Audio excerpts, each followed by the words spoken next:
Why is smoking cool? Probably for the same reason that it's nearly impossible to give up. It's addictive, and like most things that are, they come with a price.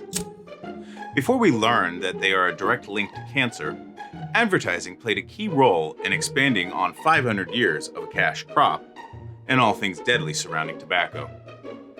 Regardless of the imagery presented to us in pop culture these days, does it seem lately like smoking is making a comeback?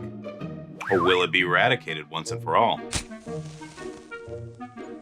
After 20 years of smoking cigarettes, I'm going to dive into why and then quit.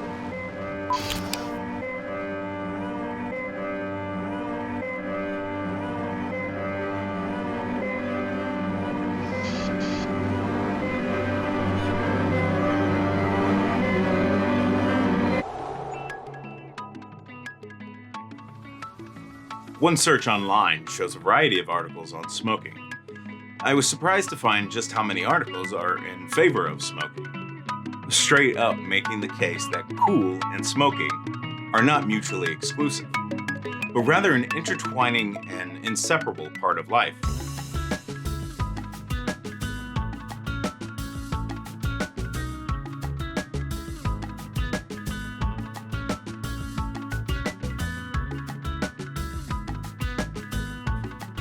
There might be a hint of truth in that idea, but why is that? To make the case for smoking seems to be disingenuous, if not unethical, knowing full well what the effects of smoking are. Perhaps it's sarcasm, or maybe these writers are getting paid by an interest group and not disclosing. More on that later. At age 16, I stole a pack of my dad's Marlboro Reds and was immediately hooked. It felt right in my hand as I lit it and took that first drag. That's lasted more than 20 years. I found myself wanting a cigarette anytime I did, well, anything. Before school, after school, with my friends, whom most of them smoked, driving, writing, working outside, after a meal, before a meal, having a drink with coffee, before bed, while in bed, after bed. The list goes on.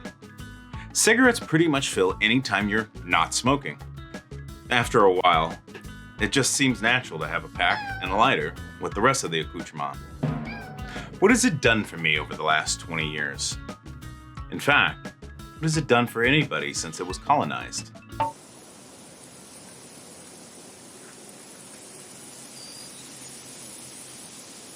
The history of tobacco use in the Americas goes back over 1,000 years when natives of the region chewed or smoked the leaves of the plant, now known as Nicotiana rustica, which is primarily in the north, and Nicotiana tabacum, mostly in the south. This plant grew wild, but came to be cultivated by the natives for use in religious rituals and hunting parties, as it was thought to expand the mind and heighten one's sensations overall. After European colonization, tobacco would become the most profitable crop exported from the Americas. Encomienda was a feudal term which derived from the verb encomendar, meaning to entrust.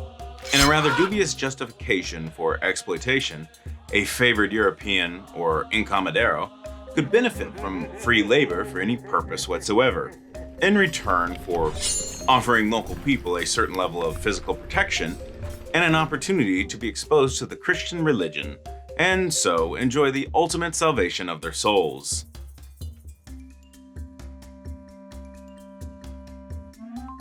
The decrease in the practice of indentured servitude after 1676 and the intense labor required for tobacco crops led to the increase in importing African slaves and enslaving Native Americans.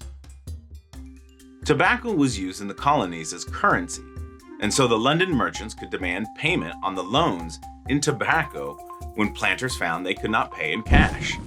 This situation encouraged the rebellion that became the American Revolutionary War, since a number of the founding fathers, including Thomas Jefferson and George Washington, were tobacco farmers. Tobacco continued to inform the economy and policies of the United States into the 19th century. Disagreements over equitable trade and the southern states' defense of slavery finally led to conflict. By the time the South was defeated in 1865, slavery had been abolished, large plantations could no longer function as they once had, and former slaves now had to be paid a fair wage. The biggest distributor in the 19th and early 20th centuries was American Tobacco Company, founded by James Buchanan Duke, who had nothing to do with production and everything to do with sales. Cigarettes had been looked down upon as associated with the lower class and poor, while the pipe or cigar was the preferred method for smoking tobacco by the affluent. Mass production and mass marketing, however, changed that. I think I could find something. I love smoking. I love smoking. That's very good. My wife hates it. Reader's Digest says it will kill you. Yeah, I heard about that. From the infamous Marlboro Man to celebrity endorsements and even brand recommendations by dentists and doctors, cigarettes were sexy and a part of the social landscape. If you haven't heard the story about getting women to smoke, well, then here it is. I smoke every once in a while. Helps relieve tension. Edward Bernays is largely considered the founder of public relations, or engineering consent as he called it, but is not known very well outside of the marketing and advertising fields. A nephew of Sigmund Freud, Bernays was the first to theorize that people could be made to want things they don't need by appealing to unconscious desires. Modern propaganda is a consistent, enduring effort to create or shape events to influence the relations of the public to an enterprise, idea, or group. To expand on the idea of choice meant offering limited choice to the largest amount of consumers. George W. Hill, then president of the American Tobacco Company, observed an opportunity in this new rise of women's liberation consciousness. Hill realized that if he could get women to smoke outdoors, the company could double their female market. In his words, "It will be like opening a new gold mine in our front yard." It was to this end that he appointed Bernays in 1928. While men smoked cigarettes, it was not publicly acceptable for women to smoke. On the recommendation of psychoanalyst A.A. Brill, who advised, "Cigarettes were a symbol of the penis and of male sexual power. Women would smoke because it was then that they'd have their own penises." Bernays staged a dramatic public display of women smoking during the Easter Day parade in New York City.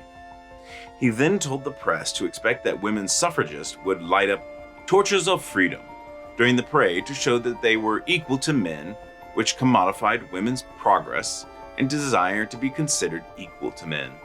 The campaign was considered successful, as sales to women increased afterward. Cigarette companies followed Bernays' lead and created ad campaigns that targeted women. Ads often depicted women in the act of smoking. Some companies, like Philip Morris, even held smoking demonstrations for women.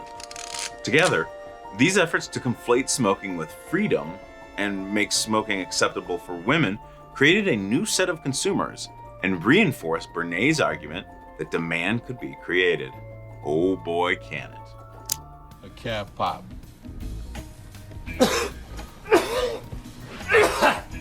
Damn. That don't sound too good, Bill Murray. It's not flu or anything, it's just smoker's cough. After World War II, cigarette companies began advertising heavily on TV. Tobacco companies shaped their marketing campaigns to portray smokers as cool, sexy, independent, fun, attractive, and living on the edge.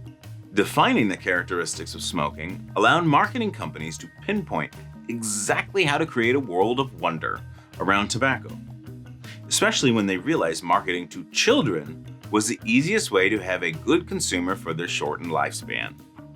Isn't that nice? Some of those characteristics are Cancer smokers, peer pressure. Their friends encourage them to try cigarettes and keep smoking. Most teenagers simply like to try new things, but they aren't mature enough to think of the long-term consequences. for boys and men during this heyday of advertising. The message is clear: be a tough motherfucker. Smoke. Not now, Jerry. But actually, what does smoking have to do with being tough? Do you think smoking makes you tough? Huh, tough guy? You think you're tough? In 1955, when the Marlboro Man campaign started, sales were at $5 billion. In 1957, sales had reached $20 billion. Marlboro easily overcame growing health concerns, and their sales continued to increase. After all, Marlboro Man wouldn't be scared of a little health issue. and he's a real man. The public had been successfully manipulated by mass marketing. An association had been created in the minds of people everywhere. Smoking equals masculinity. The idea created by the Marlboro Man continues to persist even today, and men continue to smoke cigarettes at least partly because of the masculine feeling it gives them. By the way, most of the actors who played the Marlboro Man later died from smoking-related illnesses. It's ironic that many men believe, at least subconsciously, that smoking makes them more masculine, when smoking has been proven to lower your sperm count and cause erectile dysfunction. In 1953, the PR firm Hill and Knowlton wrote, "We have one essential job: stop public panic. There is only one problem: confidence, and how to establish it. And most important, how to free millions of Americans from the guilty fear that's going to arise in their biological depths every time they light a cigarette." It's quite extraordinary that all of this glamorization was created to distract the public from one simple fact: cigarettes are deadly. So common was cigarette advertising that a 1967 Federal Trade Commission report observed that it was impossible for Americans of almost any age to avoid cigarette advertising.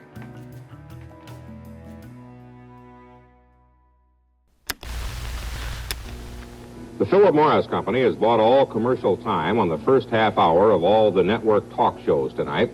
That is the last half hour on which it is legal to sell cigarettes on radio or television in the United States.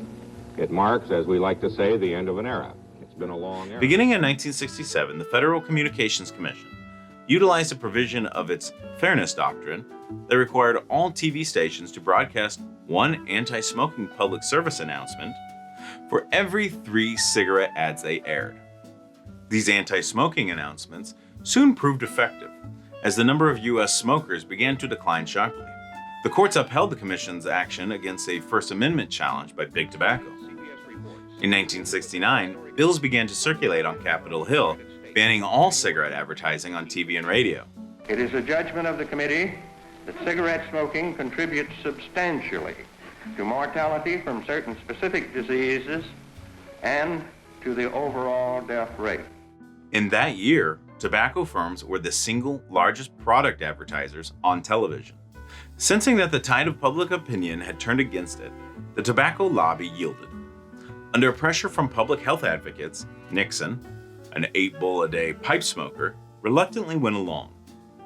The ban took effect midnight on January 2nd, 1971, during The Tonight Show starring Johnny Carson. American womanhood is good, and we'll never stray away from good American womanhood.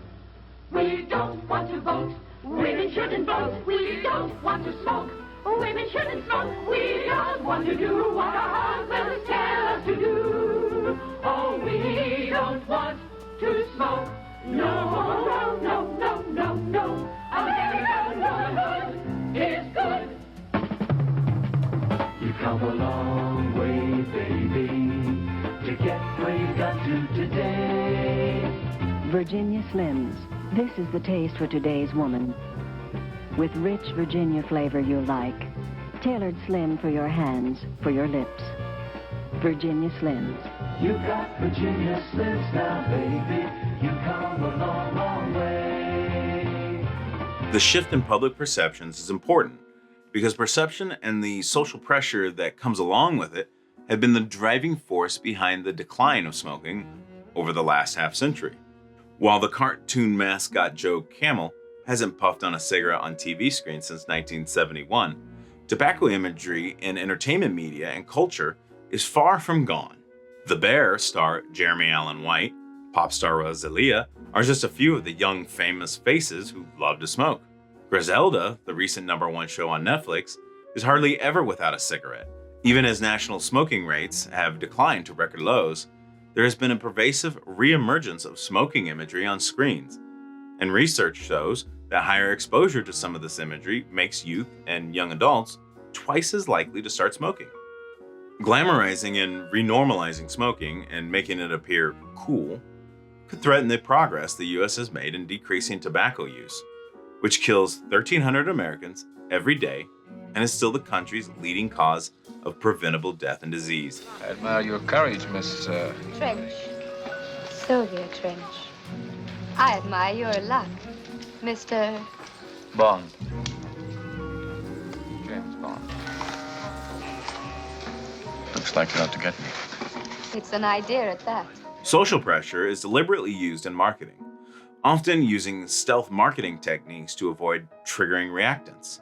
Now, this one's a good one. I didn't know that the term was this, but I've seen these people and I bought it from them in the bars, and now I know exactly what they are. Roachers, selected for good looks, style, charm, and being slightly older than the targets, are hired to offer samples of the product. Wanted waiters, free uniforms, free transportation, free lunches, free sleeping quarters, and free cigarettes. Oh boy, free cigarettes. What, no matches? Hipsters are also recruited clandestinely from the bar and nightclub scene to sell cigarettes, and ads are placed in alternative media publications with hip credibility. And I see you. Today's media landscape has created more opportunities for young people to be exposed to tobacco imagery on screens. The truth is, there's no rational reason for you to feel like smoking is rebellious or cool. The reason you might feel that way is because of the media you've been watching since the day you were born.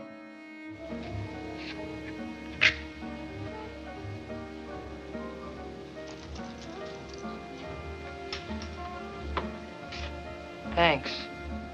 The CDC has solid evidence that smoking shown in movies causes young people to start smoking. Movies are a great way to initiate young people into smoking.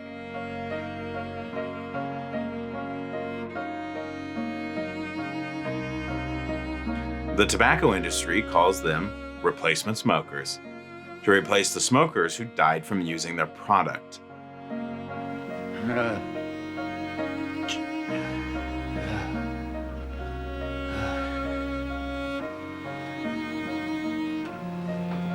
These cultural norms are of particular concern because, while we have seen dramatic declines in the teen smoking rate, now at 6%, we have not seen the same rate of decline among young adults. Nearly all smokers, 99%, begin using tobacco before age 27. Laura.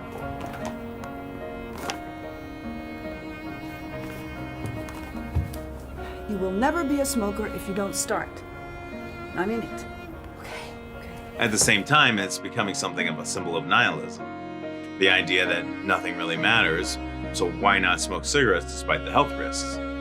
While it's common knowledge that smoking isn't good for our health, particularly for young people, it can feel like something that won't affect them until far into the future, while being used as something that they feel helps them in the here and now, easily. I could do an entire video on marketing and the careful manipulation of consumers to strangle them out of their fundamental freedoms. If you'd like to see that video, write choice in the comments.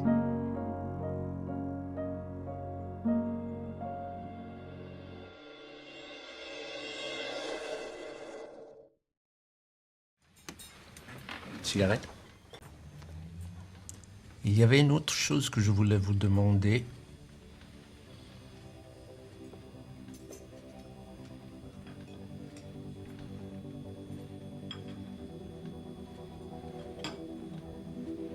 Mais maintenant, sur ma vie, impossible de m'en souvenir. Enfin, bon, ce ne devait pas être important. Here lies the purpose of this exploration: health and economic longevity.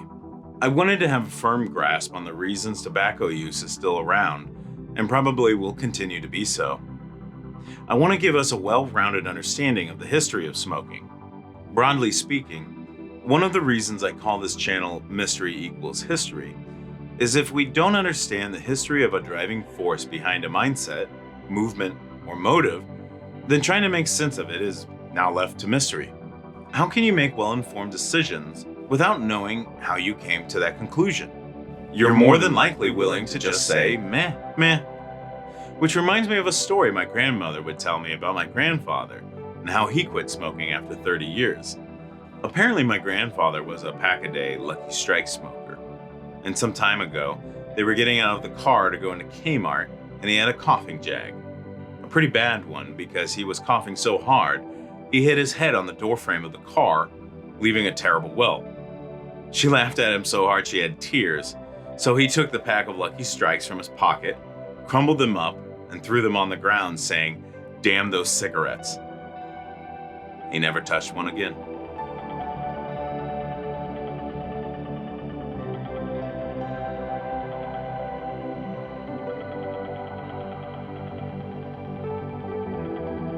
That's also what I look forward to again, to breathe easy.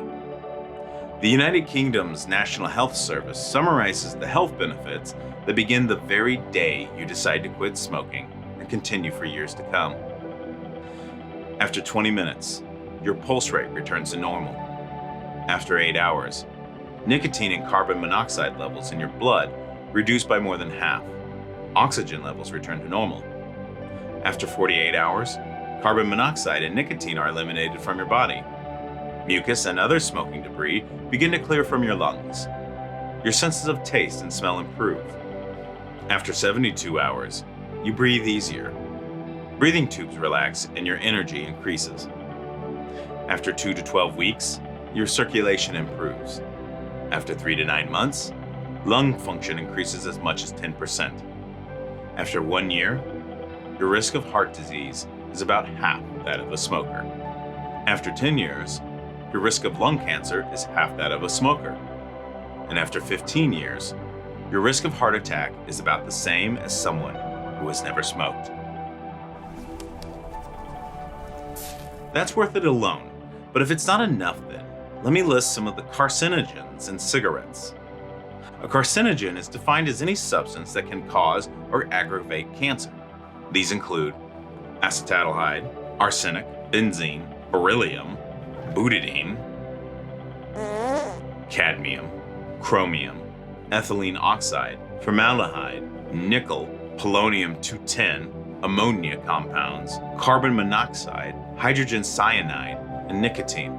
Come on down and chum some of this shit. Don't think vapes are any better. E-cigarettes contain many of the same chemicals as their combustible counterparts, and then some. In a CDC study, 99% of the tested e-cigarettes contain nicotine, and not in small amounts. According to e-cigarette maker Juul, just one of its cartridges contains as much nicotine as a pack of 20 cigarettes. You want to buy some death sticks? You don't want to sell me death sticks. I don't want to sell you death sticks. You want to go home and rethink your life. I want to go home and rethink my life. Another bizarre habit I find as a smoker is the unconscious thought of buying them.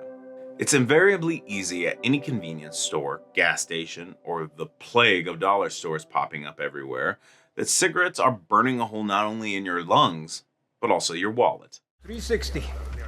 New tax on a new warning. Oh, Christ. Every year, smoking costs the US more than $300 billion, which includes both medical care and lost productivity. Unfortunately, some people will have to pay more depending on the state in which they live.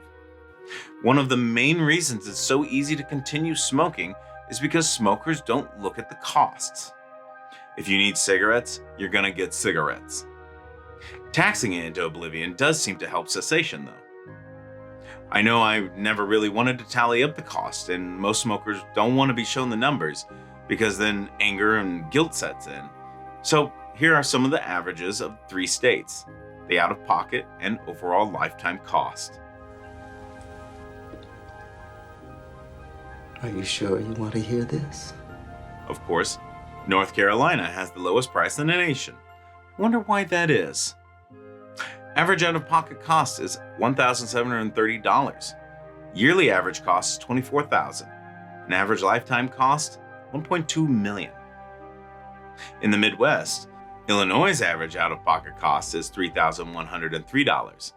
Yearly average cost is $39,000, and lifetime cost, it's over $2 million. New York, being the highest cost, clocks in for out-of-pocket cost at $3,822. Yearly average cost is $48,000, and the lifetime cost is over $2.4 million. What? Well, let's ask the technicians. Do you think it's morally right to promote smoking to the youth of America?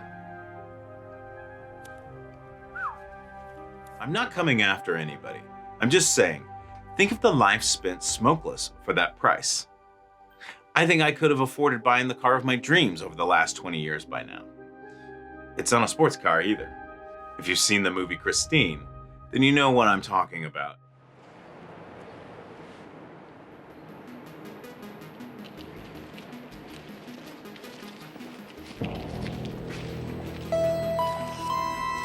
It's a pity after the realization sets in what addiction can do to people and alter their thought processes over time.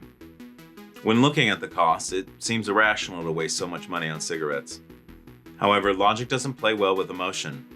And if you're even a little bit fatalistic, then you'll say, well, I'm gonna die of something, right?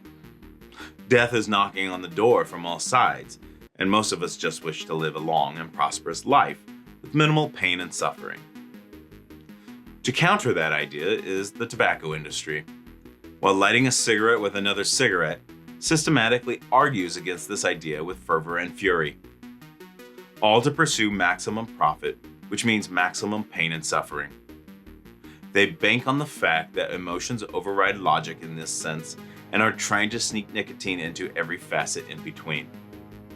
Speaking of which, smokers are 90% of the lung cancer cases in the United States. Worldwide, 8 million people die every year from smoking-related illnesses. A fate worse than death? I don't know. What did Johnny Carson think? He couldn't quit smoking either and died from emphysema. His brother, TV producer Dick Carson, told People magazine that Johnny always regretted his chain-smoking habit. In our last conversation, he kept saying, "Those damn cigarettes, those damn cigarettes." He felt condemned to his fate. Does that mean if you're a smoker, or myself, we can't break loose from those chains either? I don't think so. Isn't the decision to quit a powerful act of the mind? Willpower. The power of a decision. The decision to act and not fall prey to addiction and seduction. Is cigarette smoking cool? Not really. Is it worth it to continue?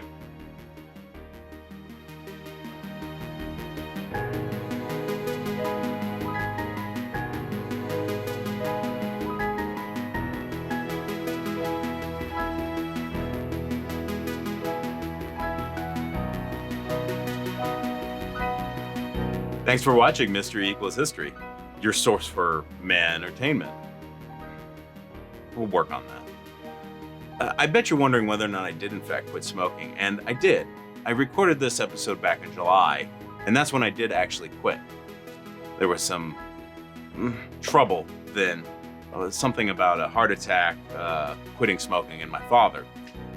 He survived, but it's the long road of recovery, which is why it's delayed this episode. But I wanted to update you now that it is the end of September, and I did in fact quit smoking. Now, if you want to support the channel, please go to Patreon, or if you'd support on YouTube, actually. $3 a month, super easy. You'll get, some of those extra perks that other people talk about, try to give you early access. You can ask questions directly and I'll answer them later on in the episode. I got a store opening up as well later this week, hopefully, with products such as this or similar to this. I think you'll really enjoy those. Support the channel as well. And I'll be on a rolling schedule for the following few weeks. I've started back as a teacher, so that's kind of taken up a lot more time. So if this one releases Tuesday, the next one will release on Wednesday and then Thursday and so forth. I really appreciate you watching. Please become a member. It will really help keep this light on. Please take care of yourself and each other. She requires a lot of cadrants.